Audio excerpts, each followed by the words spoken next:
Si vous aimez la bourse et tout particulièrement les actions à dividendes, vous avez sans doute entendu parler du spin-off de l'action d'AT&T.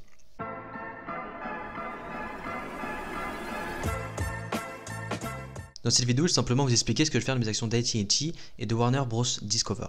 Donc avant de commencer, je vais vous expliquer un peu qu'est-ce qui s'est passé exactement entre les deux entreprises Discovery et AT&T. Donc tout d'abord, il faut savoir que Warner Media est une entité à part, donc c'est une entreprise, et que AT&T l'a racheté en 2018. Warner Media faisait partie donc d'AT&T. Warner Media fait partie des divertissements et des médias. Les marques les plus connues de Warner Media sont HBO, Warner Bros, CNN, DC Comics, etc. Il y en a plusieurs, mais ça c'est tout simplement les plus connus. Donc qu'est-ce qui s'est passé? L'entreprise Discovery a décidé donc l'année dernière, en 2021, de racheter Warner Media.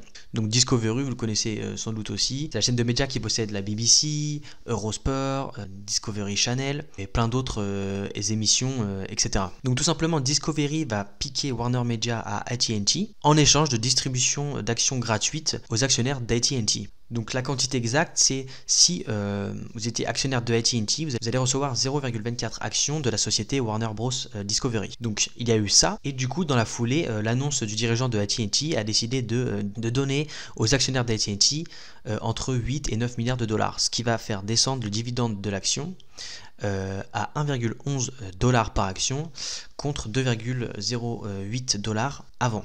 En baissant ce dividende 1,11 $ par action et suite aussi à la baisse du cours de l'action de AT&T qui a littéralement baissé, ça fait quand même un dividende à plus de 5%. Donc ce qui s'est passé dans mon portfolio, donc il y a eu la grosse baisse d'AT&T, c'est normal, il a perdu de son capital et il a été redonné en actions gratuites en Warner Bros Discovery.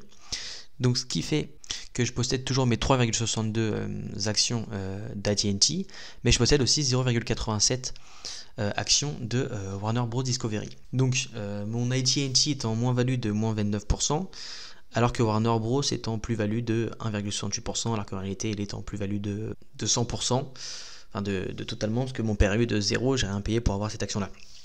Sachant qu'à la base j'ai investi 100 $ sur AT&T et que maintenant je possède plus que 70 $ et 21 $ de Warner Bros Discovery, ce qui me fait une somme de 92,29 $, ce qui me fait quand même une moins-value de 8% à peu près sur ce que je possédais auparavant. Quelles vont être mes actions concernant les deux actions? Ça c'est rigolo. Alors je vais tout simplement conserver Warner Bros Discovery sans pour autant me renforcer. Je vais la garder.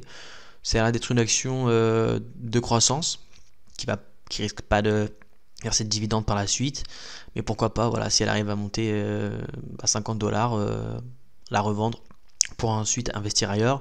Et concernant AT&T, forcément je ne vais pas vendre cette action car je ne vends jamais en moins-value, donc peut-être que je vais me renforcer parce que le dividende est intéressant et les actions présentées par le PDG d'AT&T, John Stankey, qui va essayer justement de réduire la dette de l'entreprise et de faire progresser le chiffre d'affaires de l'entreprise de par un investissement sur la 5G et tout ça, m'intéresse et je crois au projet d'AT&T, donc pourquoi pas par la suite me renforcer, mais dans tous les cas je ne vendrai pas.